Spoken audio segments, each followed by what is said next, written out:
I was I was a professor of management at University of St. Thomas in Minneapolis. So that's why I mentioned your Midwest status. And I've been involved with IBEC for, oh, it's about 15 years now. And earlier on, I brought teams from St. Thomas to IBEC, coached and brought them. And so I know firsthand what it is you have gone through in putting together your presentation and all the effort that you've put in. And I really congratulate you and thank you for what you have done and how you are going to be educating us on your topic. Let's start by having the team introduce themselves, tell us maybe a little bit about you. And then after that, we'll move to having our judges introduce themselves. Alex, let's start with you.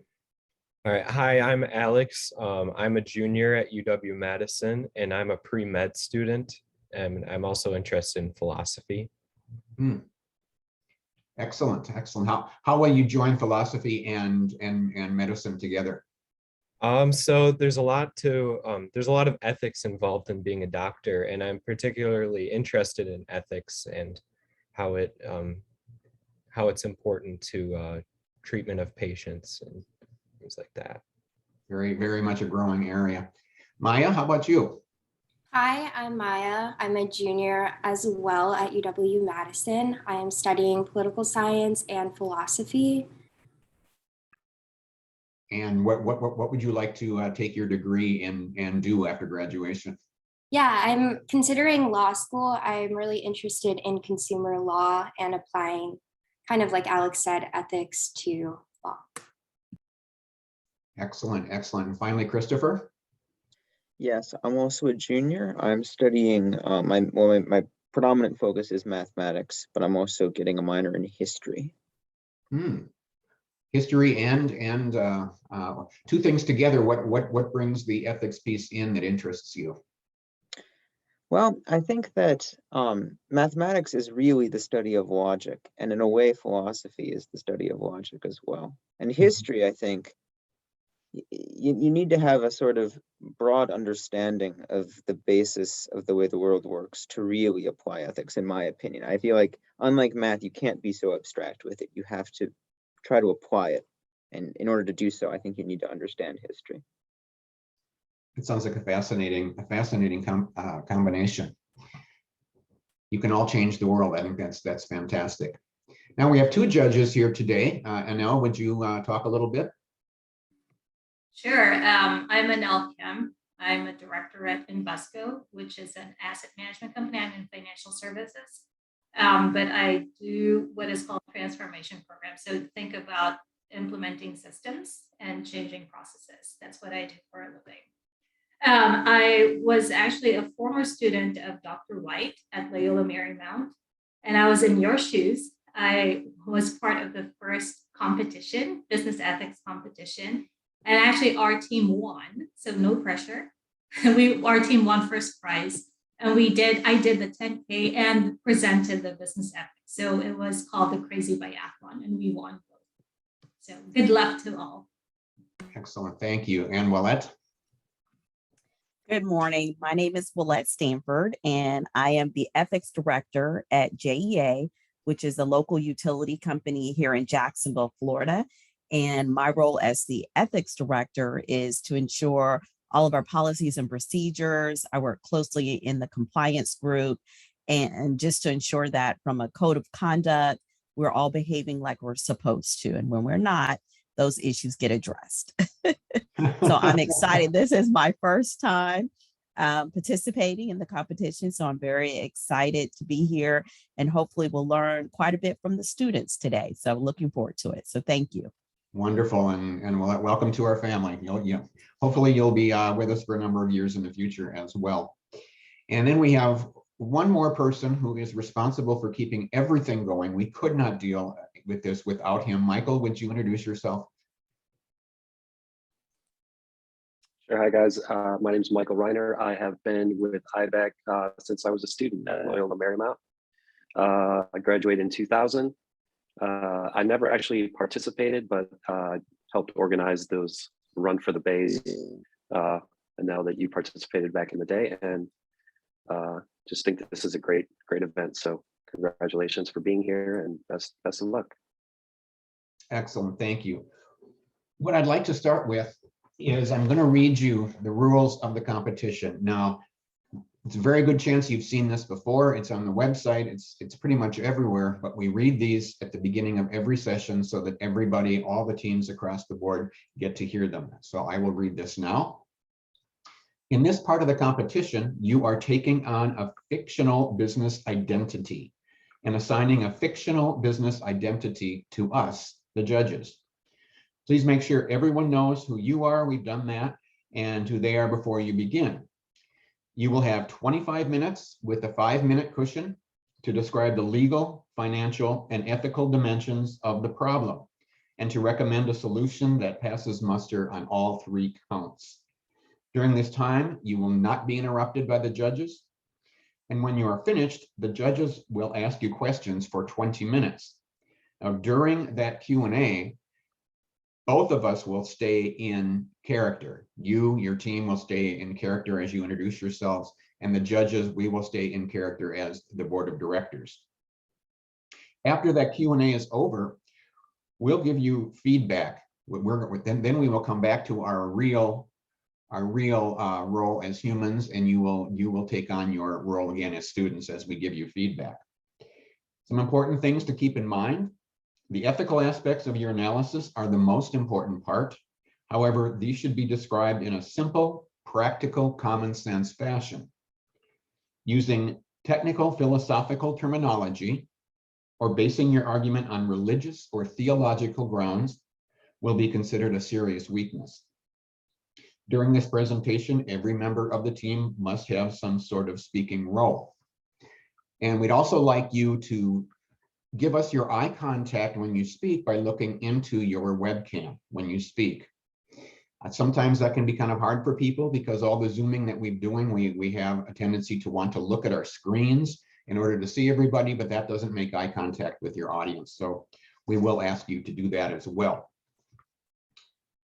Now, as I understand, we the judges are members of the board of directors of Dunkin', aka Dunkin' Donuts.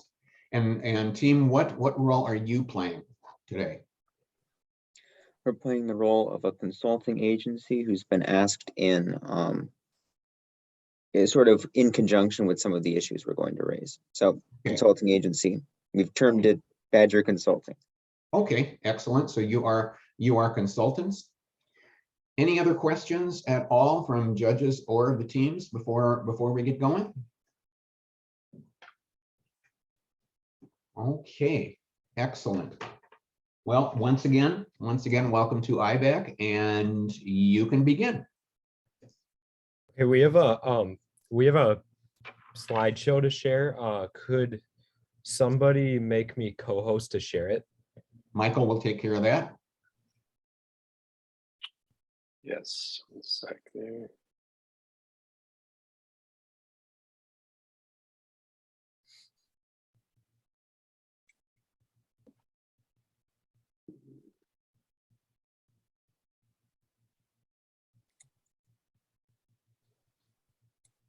You're not, Alex, you're not able to share? It says host disabled participant screen sharing.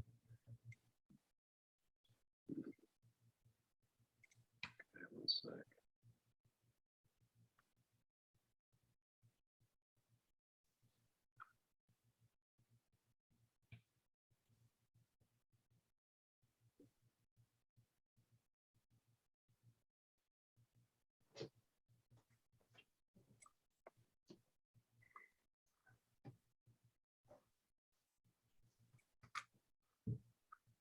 All right, go ahead and try again, please.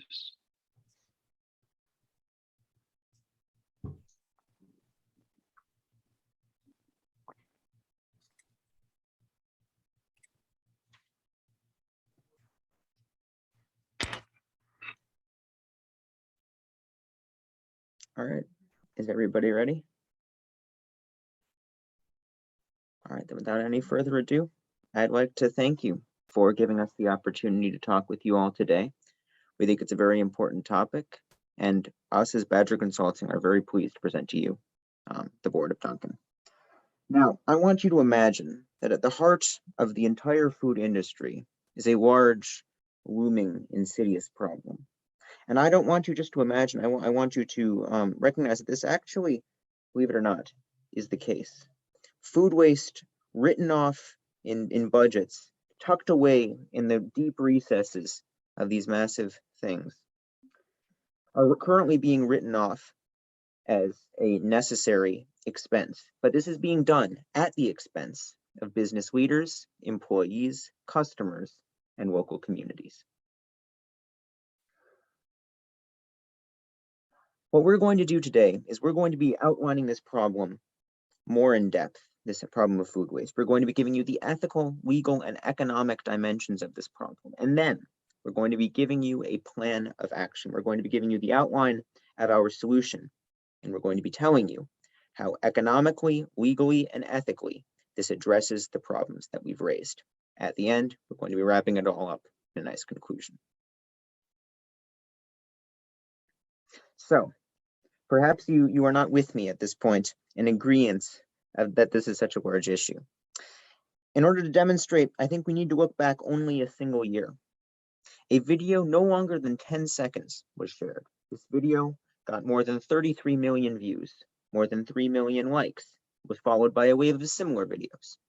Now this video depicts a Dunkin' employee throwing away all of the day's leftover donuts.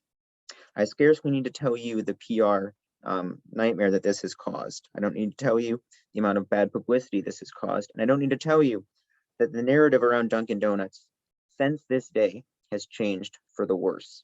Relationships currently are strained with your customers, with your employees, and with your local communities.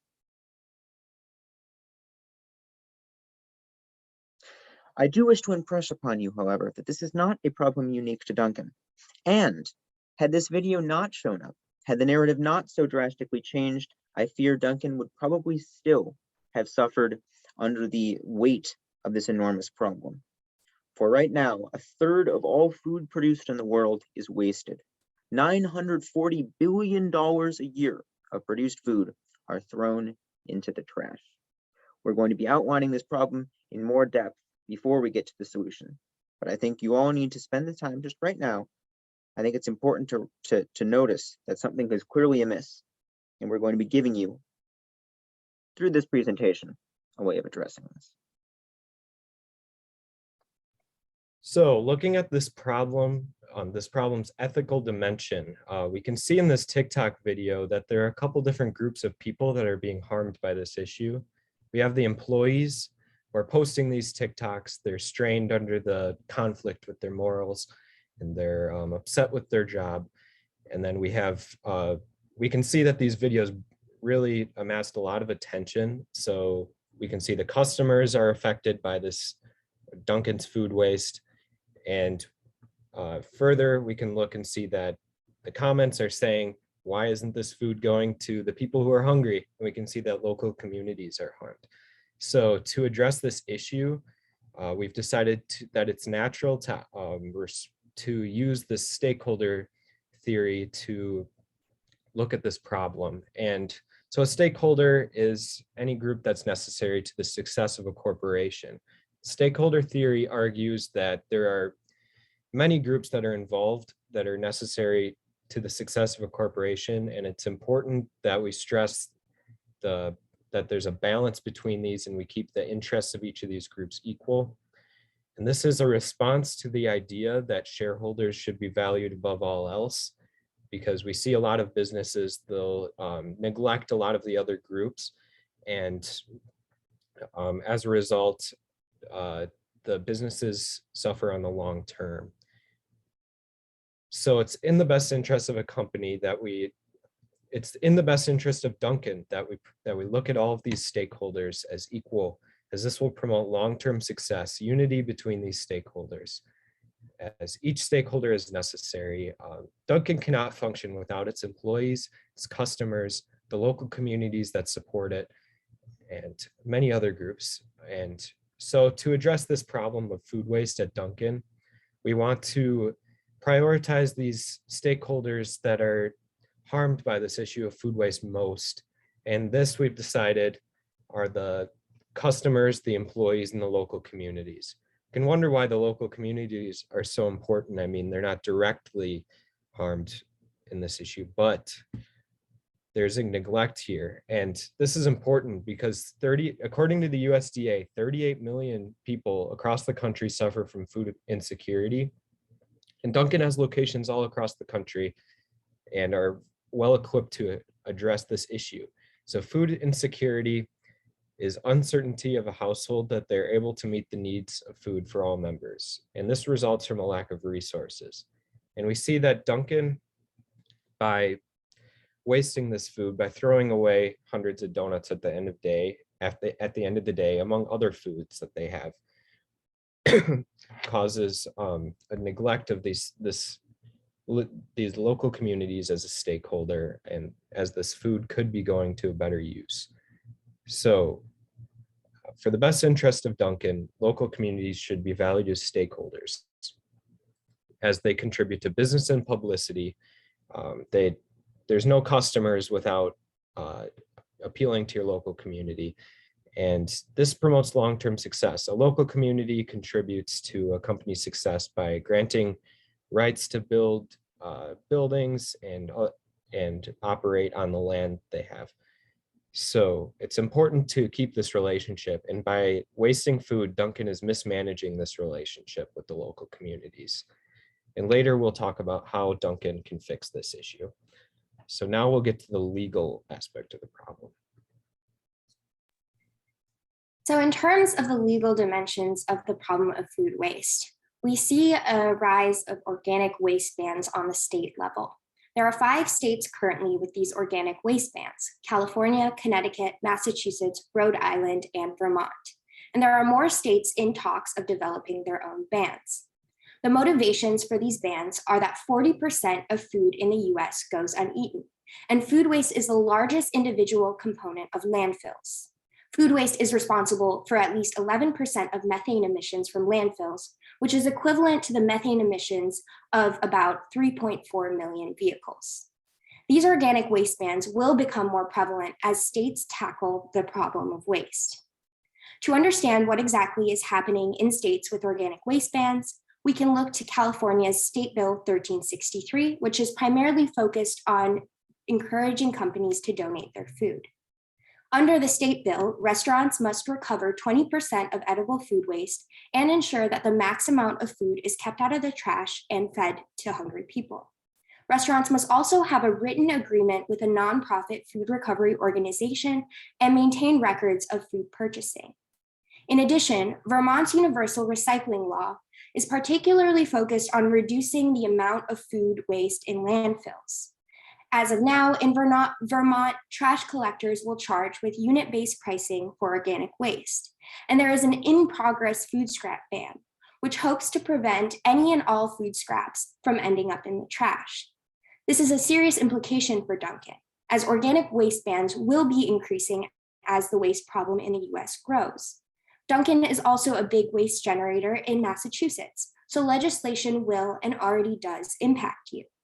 The Massachusetts 2030 Solid Waste Master Plan has the common goal to reduce the entire state's disposal by 30% by the year 2030. And it is now illegal to dispose of more than 1 ton of commercial organic material in the trash per week. If Dunkin' prioritizes a reduction in food waste, you will be ahead of the already existing and increasing legislation that supports primarily the local community and preservation of the environment. In addition, increasing environmental initiatives can help you attract investors interested in longevity. As we know, Dunkin' has been a private corporation since 2019. And as you have expressed interest in going public, for it would raise your capital, boost your public profile, and secure you better terms from your lenders. One big step to going public is ESG certification. ESG stands for Environment, Social Governance, and the certification provides a spotlight for businesses driven out of concern for the environment and social issues. Benefits to ESG certification include an increasing demand and relevance for environmental initiatives as new generations are acquiring purchasing power. Dunkin's public image would also benefit from this certification, and you would gain a competitive advantage with other companies that lack ESG certification. Perhaps most importantly, ESG certification would allow you to secure long-term investors. You'd be able to attract the shareholders who are in it for the long run, those who understand the importance of all stakeholder groups. Reducing food waste would show how committed Dunkin is to environmental preservation and would help Dunkin become ESG certified in hopes of going public, and with it, these numerous benefits. Thank you, Maya. Now that we've talked a little bit about the ethical and legal dimensions of the problem, I'd like to get into a little bit of the economics, the hard, cold economics of the problem. As I've said before, right now, food waste is sort of an ignored issue. It's tucked away in budgets and it's written off as the cost of doing business. However, as I'm going to demonstrate for you now, there is an immense hidden cost in failing to take action.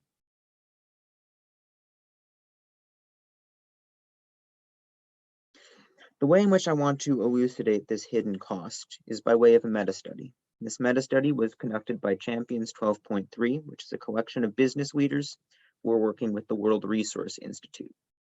The way this study worked is it looked at around 40 different companies, sites in particular, and looked at their specific food waste implementation plans. And it did two things. First of all, it talked about whether those food waste reduction plans gave a net positive return on investment. And second of all, it looked at which kind of prerequisites, what kind of things were necessary in order to get a better return on investment. I'll be looking at the latter in our solution phase. But for the problem phase, I just want to highlight the first bit, which is this missed opportunity. Because this meta study, the results of this were incredibly interesting. 89% of sites who limited their food waste had a net positive financial return. As a result, there is almost no significant drawback for attempting to implement these sorts of plans.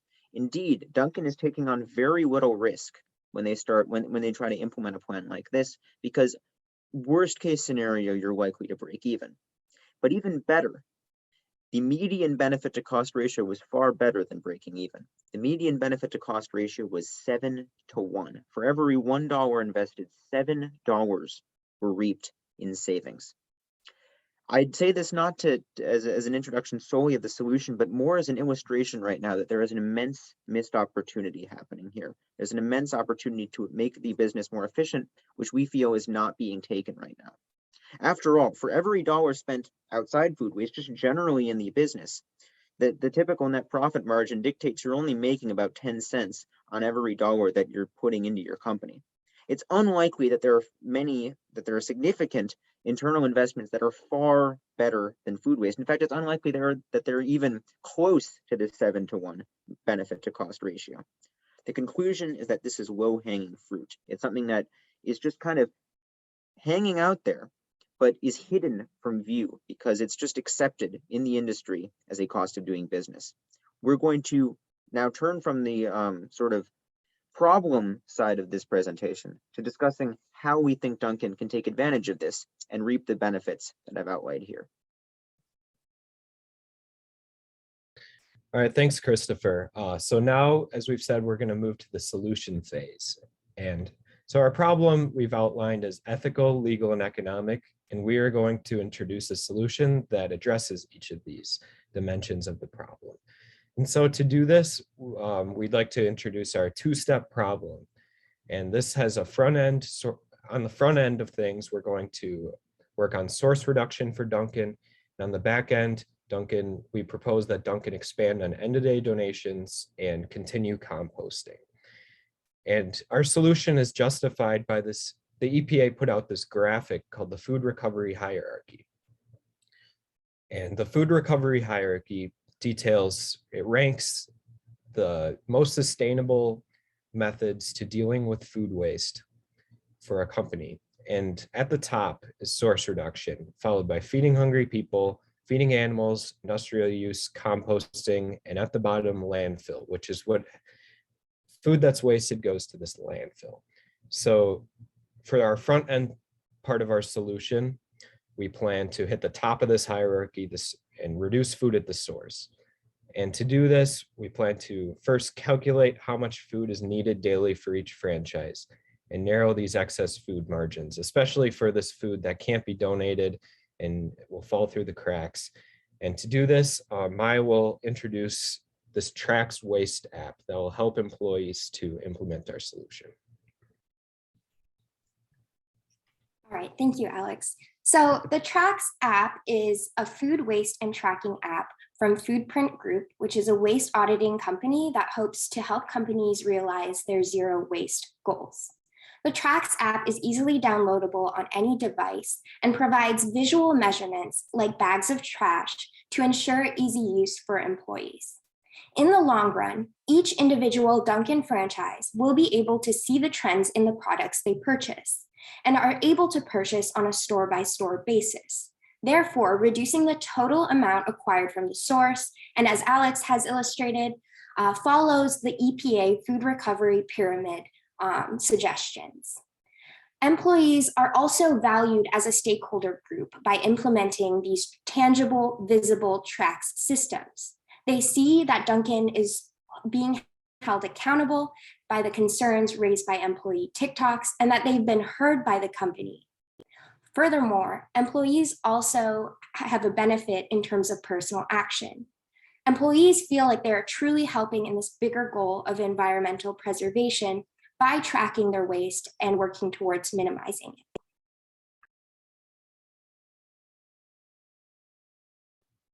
All right, thank you. So now to move on to the back end of the solution. So we propose that Dunkin' expand on their end of day donation program, which was proposed earlier a couple years ago, but it's optional. And this was proposed before the wave of TikTok videos, so we can see that there are franchises that are definitely not participating in this end of day donation program. This is a partnership with Feeding America, among other groups, and we propose to make it mandatory for franchises in order to help the local communities. And also, as composting is higher on the food hierarchy than landfill, we'd like to continue Dunkin's recent work with We Compost It and Crown Waste to cut landfill waste to a minimum. And composting can be seen as a last resort for food that cannot be donated but can be composted.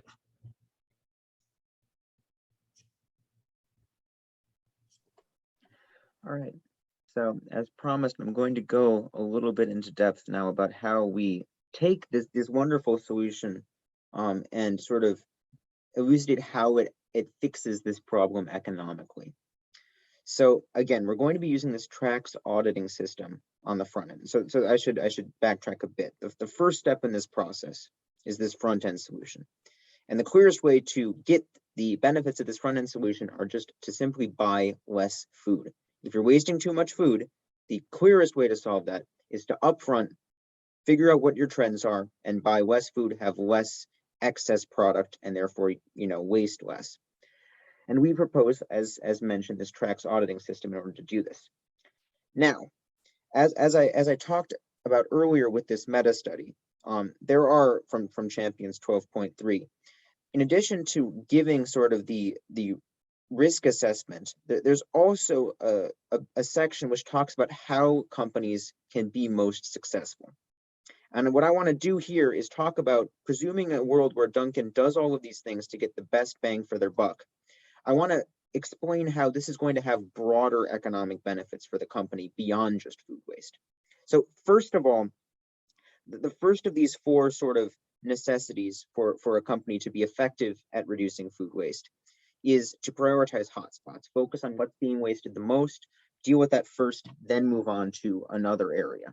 We think that eliminating the biggest waste first gets rid of the easiest problems first. It takes care of the low-hanging fruit first, and it's going to save the most money. So we're going to see a very high return on investment.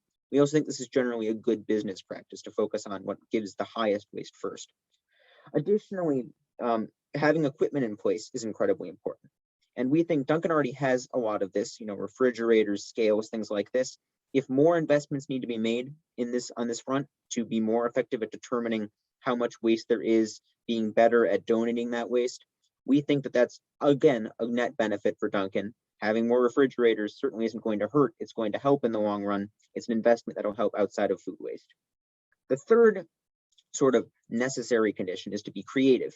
And we think that this is necessarily going to be, outside of just food waste, is good for broader economic gains generally. Creative companies, we think, are more flexible, have all sorts of benefits. And finally, the big important one is to engage the staff. And as we've seen from this TikTok video, there's a worrying trend where the staff of Dunkin' seem happy to go behind, the backs of their managers and post these videos on social media. So we think that this is something that Dunkin' absolutely needs to work with employees on. And so we think that, adopting a food waste program not only is showing loyalty and an understanding of what these employees are worried about, but it's also going to provide better loyalty and better business in the future. But the second step is dealing with the rest. Let's say we've done a great job. We've limited the amount that we're buying as much as possible. But now we have to deal with the necessary small amounts of waste that are still left. As mentioned, as Maya mentioned, this private to public transition necessitates that these sorts of programs are going to help with the ESG sort of certification. And so this is sort of an economic reason to adopt this sort of back-end policy. Maya will get into this more in the legal section, in addition to tax and legal incentives that incentivize donation. What I want to focus on here, though, in the economic section, is that consumers like companies that donate. And the reason I say this is because 40% of consumers consciously think about food waste when choosing, 20% of consumers are willing to spend more on eco-friendly, and generally there's this sort of narrative around Dunkin', around this video that we think is negative. And we think that taking action on food waste not only is economically good, not only does it reach this sort of 7-to-1 benefit, return on investment, but it also is going to help Dunkin's general narrative. You're now going to have, 40% of the consumer base who were maybe alienated by your practices earlier, who are now going to be willing to work with you more in depth. And as we've said, consumers are stakeholders. So something that a large portion of consumers want, we'd argue, is good. And the reason all of this is so timely, so important, is that we all know that your major competitor is Starbucks. And Starbucks has been introducing new initiatives for these very issues. Back in 2016, they implemented a food share program, which was imperfectly implemented. Now, currently, Starbucks has a competitive advantage, but we would argue the simplicity of our program will give the advantage back to Dunkin'. We're unlikely to see the same sort of imperfect implementation to the same extent that Starbucks has. And we'd argue that right now you're falling behind just a little bit, but we'd argue that implementing food waste policies would put you staunchly ahead. All right, so in addition to being ahead of increasing organic waste bans and qualification for ESG certification, there are two major legal benefits to implementing our solution. With the front end part of our solution, we suggest a partnership with government agencies such as the U.S. Food Loss and Waste 2030 Champions, which is a USDA and EPA initiative to encourage companies to reduce at least 50% of their food waste in their operations by the year 2030. Partnership with such a group would boost your public image and help you develop a competitive advantage. Like Christopher mentioned, Starbucks is now considered a food loss champion. So in order to compete, you should consider joining the partnership or one that's similar. In regards to our back end part of our solution, there is also liability protection on donated food. As long as a company has donated food in good faith, the food donated meets all labeling requirements, a nonprofit organization distributes the food, and the end recipient does not pay any money for the food, then the Bill Emerson Good Samaritan Act of 1996 protects the company from being liable to any harms caused by the donated food. This is important to note because legislation encourages companies to donate food, and there is no fear of repercussion from any legal problems arising with food donation, as long as those 4 requirements are met. In addition, as Christopher mentioned also, there is some tax incentivization on both the federal and state levels. On the federal level, there is a tax deduction, which is applicable to both reducing food waste and food donations. And so this is related to both our front end and back end parts of our solution. On the state level, there are 8 states that now offer tax credits based on the value of donated food. And this is primarily in regards to our back end part of the solution, as credits range from 50% of the value of donated food to 10% of that value. Similar to organic waste bans, more states are increasing their tax incentives to encourage against food waste. All right, so we've looked at the economic and legal benefits of adopting our solution, but we'd like to argue that this is the ethical route to take, because curbing food waste balances the needs of our stakeholders. And these communities that are harmed by this issue of food waste are the communities, customers, employees, and shareholders as a result. So the communities, our solution, the back end part of the solution, food donations will benefit the hungry in these local communities, the food insecure. And this spreads a positive image. And as a response to that, these local communities will support Dunkin'. And as these people become more stable, they'll become customers. And these customers, they want to consume sustainable brands. And by adopting our solution, we believe that more customers will find Dunkin' appealing. And employees, of course, will participate in tracks and end of day donation. And we can look at the alternatives. Currently, they're throwing away donuts at the end of the day. They don't like this, we can see as a result of these TikTok videos. So to address their needs, we'd like to put them up to the task of making Dunkin' a more sustainable brand. And as a result of all these things, with more customers and better practice, the ESG requirements and everything, the shareholders will benefit. And they also will benefit directly as Dunkin' saves money through source reduction. So in conclusion, Dunkin', by implementing our solution, Dunkin' gains a competitive advantage in this with Starbucks and groups like that are currently implementing these sustainability efforts. And Dunkin' can expect long-term prosperity by meeting the organic waste bans and other legal obstacles before they come, and meeting the current legal obstacles as well. And Dunkin' promotes unity and cooperativity among stakeholders. An important part of meeting these stakeholder needs is giving each group a say and equalizing their best interests. And overall, by doing this, Dunkin' makes a difference in the world, especially with the back end part of our solution, where Dunkin's donating. As I've said, Dunkin' has locations all across America. And by adopting our solution, Dunkin' helps out lots of people. So with that, I'd like to thank the board of directors for their time, and that will conclude our presentation. Thank you. Thank you very much. You have certainly given us a number of things to think about as the board of directors, and we would like to respond as the board and ask you a few questions. Now, one of the things that in listing the shareholders that I didn't see is the sourcers, the countries that are producing some of the things that we use as ingredients. And as you know, a lot of these countries are poor, as are the people that perform the operations of farming, etc.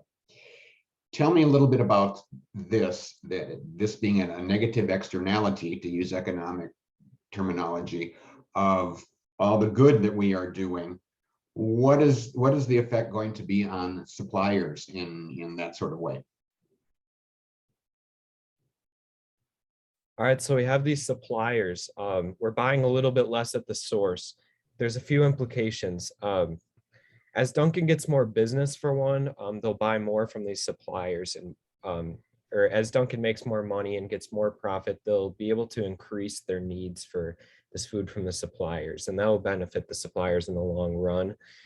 And also, the aspect of decreasing food waste will positively affect the environment. And the environment, as landfill releases carbon dioxide into the atmosphere, by reducing these emissions from food waste, suppliers will have better environments and more efficiently grow their crops and produce whatever else is necessary for production. I also think that, sorry.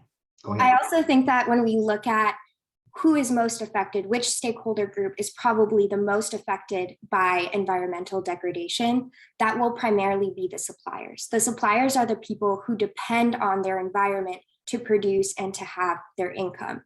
So in hopes of this longevity and environmental preservation through this initiative, we could see that it would actually be better for suppliers because they wouldn't be harming their environment just to make a profit in the short run, but instead they would have environmental preservation and be able to depend on that environment as the source of their income. Thank you. Anel or Willette? Yes, I wanted to ask a question. In regards to the beginning narrative that you used was focusing primarily on the series of TikTok videos where employees were throwing away the crates of food, and that presented a negative impact in the community. So with this plan that you've outlined, I didn't see anything circling back to how would those same viewers of the TikTok videos know that we've implemented something to help the environment and put together a plan. So I'm just curious around the public relations marketing piece of how do we go back once this plan is implemented to ensure that our customers understand and our stakeholders understand what we've implemented and the impact it's made. Yeah, I do think this is a very important point. So I thank you for raising it. I do think that in addition to the plan we've suggested, a public relations sort of campaign is definitely necessary. So I would definitely agree with you that this is something that's necessary. One thing I will suggest, though, is that any public relations sort of campaign on the issue of food waste benefits immensely just from the lack of negative press. And what I mean by that is any sort of food waste effort is going to be incredibly hamstrung if videos like this TikTok video sort of continue to propagate. Because as we've sort of touched on briefly, we do recognize that you've actually in the past few years been taking some steps on this issue. You've focused on composting, you've focused on end of day donations. But right now, this entire effort is being undermined by negative publicity. And so I agree that positive publicity is necessary in addition to this plan. But simply the lack of negative publicity, we would argue, is going to stop it from overwhelming what we would argue you've already done on a PR front and on a implementation front. So I think that, yes, we need to implement more. The current situation, the number one issue on this matter is getting rid of this negative press. Sorry, to add on to what you said, Christopher.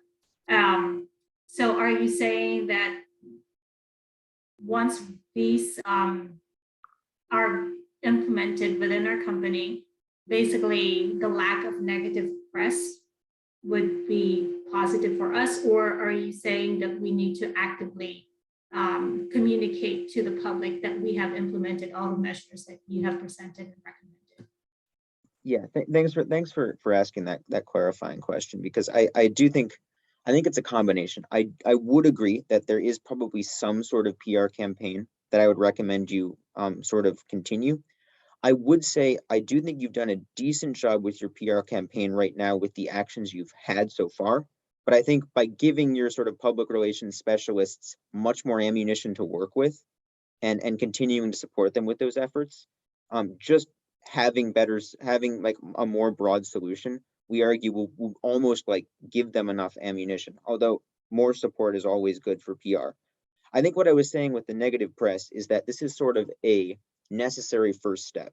I would argue that no matter how much good PR you have about your efforts, they're all being undermined by these sorts of TikTok videos, for example, because those videos just get so much more coverage. And so I would argue, what I was kind of saying with that is that we need to deal with this negative press first before we do anything else. And then I agree, I would continue to do with your public relations groups what you've already done. And indeed, if it proves necessary, even ramp up involvement with them. But I think that's sort of a wait and see thing based on how much you're able to get out of your current PR system and the lack of negative press.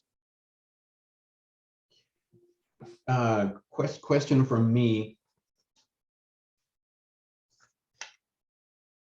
A two-part question. I'm going to ask where you got this data from, that 40% of consumers think that this is important. 20% of consumers will spend more. Where are you getting that data from?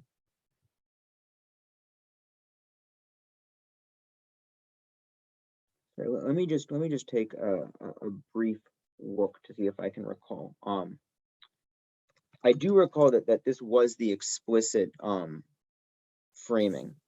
And to be fair, it was the 20% more was directly related to environment. And so if I recall correctly, I apologize, let me refine this. You know, that's a very detailed question. Yes, no. It's a very, very good question. Man, where is this? Oh, here we go. I think I found this. Yes. Because my understanding is this general, okay, it was the Retail Industry Leaders Association. Yes. And so what they did is they sort of broke the entire group of consumers into sort of small like cross sections, and they looked at the behaviors of each of them with regards to environmental sort of policies. And so the broad findings were the vast majority of people sort of like this idea. They're unsure about what their like actual sort of views on whether they'd spend more or not. Like they don't take like a hard stance one way or the other. But they were very explicit. This 20% were people who ideologically strongly supported green causes. And they would, I mean, not just spend more, but like would spend significantly more. I mean, this is the kind of people, you know, who buy organic, this sort of demographic. And so to have this be such a large number, 20%, we thought was important. But I understand, yeah, your original question was just where we got it from. And that was the Retail Industry Leaders Association. Okay. The source of that does sound pretty sound. Unfortunately, in market research, we have this thing called will versus do, where your respondents to a survey will say, yeah, I'll spend more money for that. And then the prices go up and they don't, and they go someplace else, because the market for anything now is very much price driven. So that is a concern, and I'm glad, Christopher, that you did bring that up, and you brought that up as a concern. Do you have another question, Jim? I do have a couple. Please, Anel. I just want some clarification. So one of your solution recommendation, the end of day donation program, I felt a little hanging because you said that you had a couple suggestions on who we can partner with, but you have a list of food donation entities that we can partner with for state or local communities or such. But I just felt a little, I felt it's a little bit incomplete. You're asking us to do more research on it. That's how I perceive it. If you can clarify that. Yes. Sorry, go ahead, Maya. Sorry. So maybe we were a little bit unclear. So to clarify, Duncan is currently, you do have some partnership with Feeding America. However, this partnership is now optional. So we just recommend making this partnership mandatory, or partnership like it mandatory, just in light of those organic waste bans, like the example from California, where it's now mandatory for restaurants to have a written agreement with these food recovery organizations. So this is more a suggestion to use what you already have through your partnership with Feeding America, and then make that mandatory for each store. Okay, got it. Thank you. Then I have another clarification. clarifying question on the tax incentives for the donated food. It wasn't too clear to me the percentage for the federal tax versus the state. I know you said state had 8 states that have this one. Can you clarify that from an economic viewpoint? Yeah, so it really depends on, of course, the federal and state levels. For the federal level, it would be that tax deduction, and that's really specific to the exact amount of waste recorded. So it would really vary, but it does apply to corporations like Dunkin'.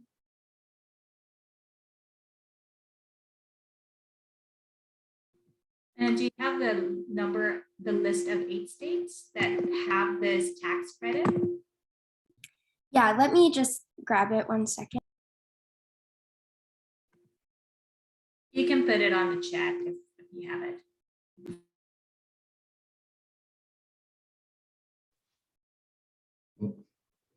Well, while she's checking, Willette, did you have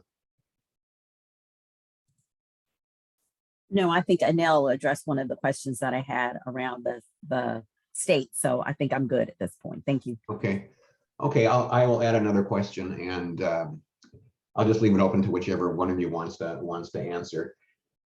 Unfortunately, Maya walked into something inadvertently, and that is we are looking to go public, and the statement that we can find investors that are in it for the long run. I'd like you to defend that point a bit, because that's one of those things that it's great.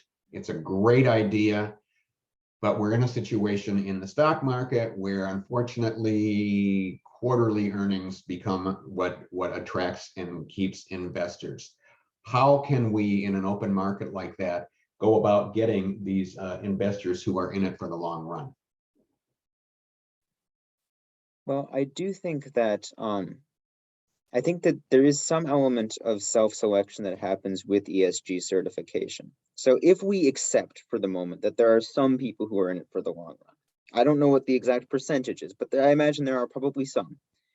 I would argue that adopting the sort of methods necessary for ESG certification is necessarily going to help you self-select those sorts of investors. The reason I say this is because those sorts of investors who are in it for a longer term sort of investment are looking for companies who are sustainable. You wouldn't want to invest in a company that doesn't prioritize these sorts of sustainability initiatives, because it wouldn't make sense for a long-term investment. And what I would therefore suggest is that if you adopt an ESG certification when you go public, that's what gives you that sort of demographic who's willing to invest for the long term, because that group is looking for companies that are ESG certified. I would argue, like, worst case scenario, you get investors who are in it for the short run, and this still benefits you. I mean, pretty much, it doesn't take too long. Within 2 years, you've already seen most of these sort of benefits from this 7-to-1 sort of investment. So it's not like an intensely long run solution. Like it in the medium time frame, it resolves. But yeah, I'd argue that if you're looking for long-term investors, this is the way you get them, through ESG. Thank you.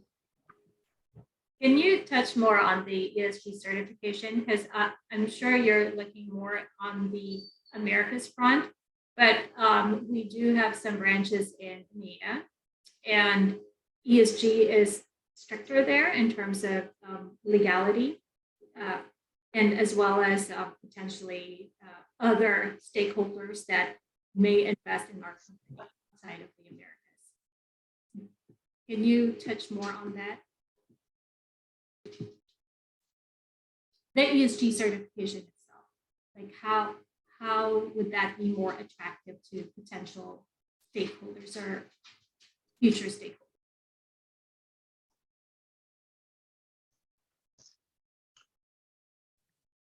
Let me see here. Or maybe what would be you just mentioned group.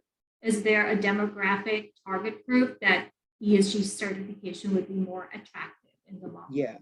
Yeah. So sort of circling back to the sort of previous study I was mentioning, obviously this is for consumers. So I'm not saying that this group automatically translates to, want to invest in the same way.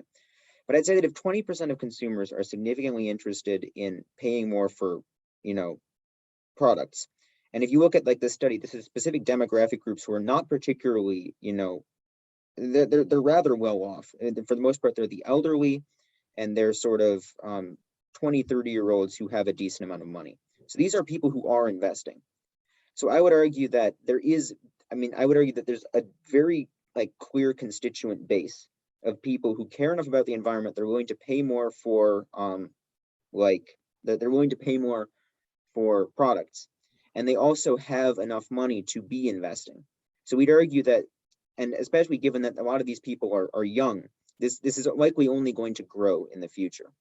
So I would argue that there is a significant group of people who are specifically interested in sustainability when investing and would look at things like ESG.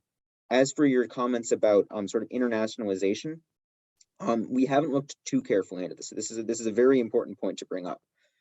However, I would argue that the sort of stricter requirements in the end are likely going to be better for the company in the long run, because again, you're likely to see sort of these requirements evolve as time goes on.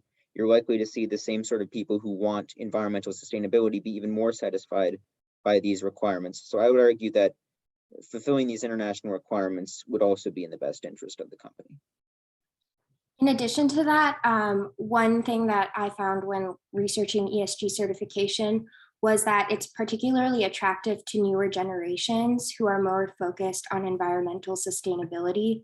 So in addition to what Christopher said about this like environmentally conscious consumer that we appeal to, or that this certification would appeal to, it also would help draw in investors from newer generations that are more interested in being environmentally cautious and socially responsible. And in terms of looking globally, there is a global initiative for sustainability rankings, the GISR. And so then we could look to apply similar solutions elsewhere, but then also abide by that guideline and try to focus on a more global scale instead of just the ESG certification in the United States. So going back to your recommendation, are you recommending we implement this in our stores in the United States first? And then how do we bring that to our other stores outside of the United States? I don't think that, I think the specifics of the solution, which are this app, you reduce the amount that you're buying from suppliers, and you're smarter about what you buy in the short term. And then as a result, you also donate. I feel like none of these things are necessarily exclusive to the United States. I suppose the donation, this is important. You may need to partner with different groups globally than you would in the United States. But other than this, I feel like this solution scales globally fairly easily. So I don't see necessarily a reason to only do it in the United States first. But I suppose if, you as the board have the ultimate say. So if you decide you'd rather start with a pilot program, there's nothing wrong with that, because again, as we've seen, food waste programs work best when you're targeting hotspots first. So if you decide you want to focus on one area first, you can. I would argue the scale is up pretty easily and you'd be able to do it everywhere. But that reaches the end of questions from the board. Now we can all back away from our roles, and you can be students and we can be your judges. We'll give you some comments overall. Now, you'll have, of course, tomorrow you'll have your 10-minute and your 90-second presentations, and you may choose to take some of this feedback that we give you to improve those presentations. I will put an asterisk on that and say that it's not likely, it's possible, but not likely that you will have the same judges for the 10-minute and 90-second. So this is some stuff you just might want to think about going forward. Number one, I really enjoyed your presentation. I thought that your analysis, and especially the data that you brought to it, was very, very strong. And oftentimes one of the things that I walk away from IBEC is saying, these are really undergraduates. My gosh, there's a lot of graduate level thinking going on here. That's all I used to teach was graduate school. So I really commend you on the amount of time that it took and the delving in that you did to it. All of the questions that my colleagues asked really do point out a few some deficiencies in your analysis, things that you may want to consider. And the one that I really think that people are talking about now is the effect on the countries, oftentimes in Africa and in South America, and very, very poor countries, very, very poor suppliers. And the companies that are doing the best with this are instituting programs in some of these smaller, poorer countries to prop them up a little bit when demand for their product goes down. And so that's an important piece to think about, both from ethically and from financially. Also, I had mentioned in the introduction that we really want you to be looking into the camera when you speak.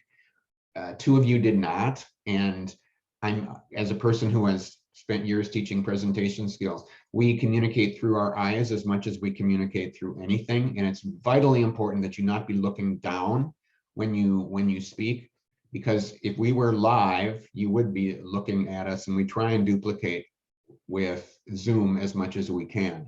So I'll encourage you in your next two presentations to really focus on the eye contact piece. Willette, feedback from Willette?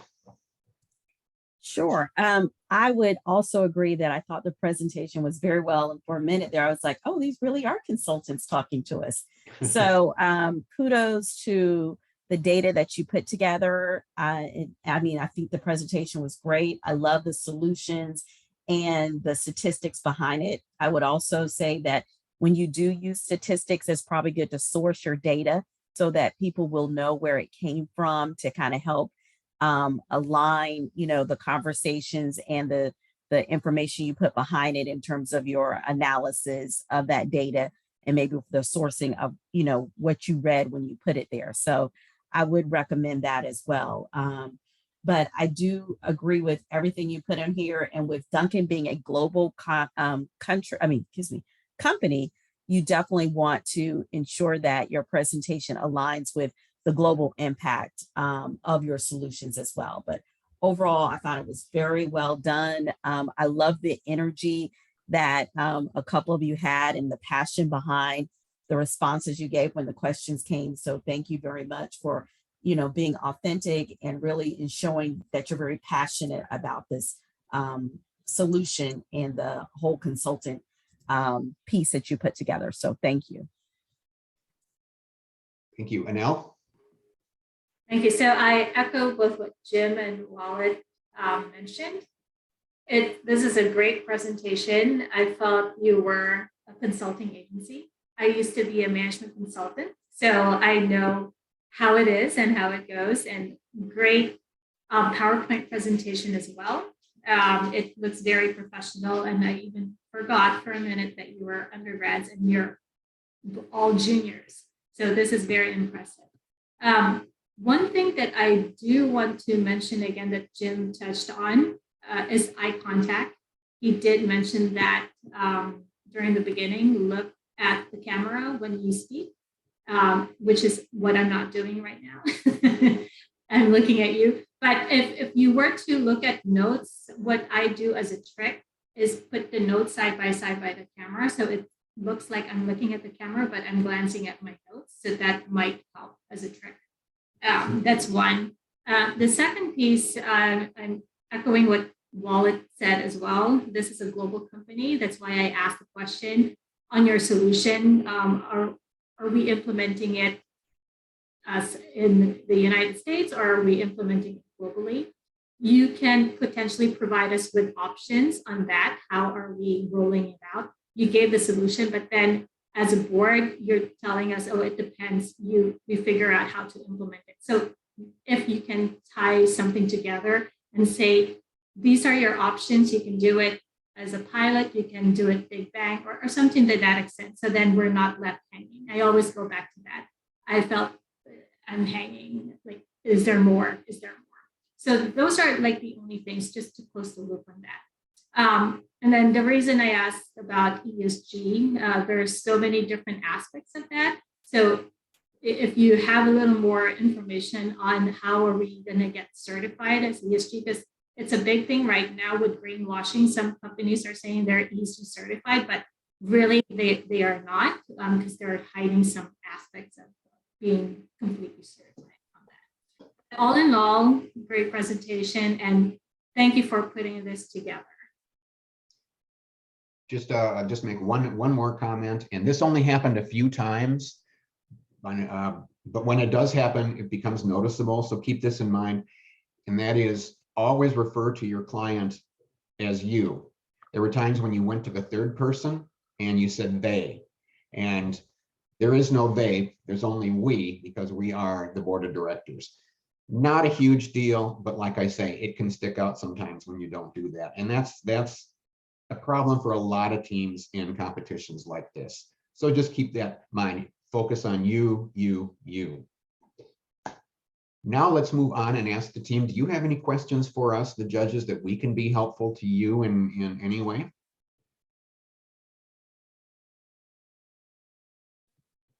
I'm thinking about, well, first of all, I just want to thank you for all the wonderful feedback and for taking the time to listen, because we know it's a whole hour, more or less, on a very specific topic. So we like to thank you for all of that.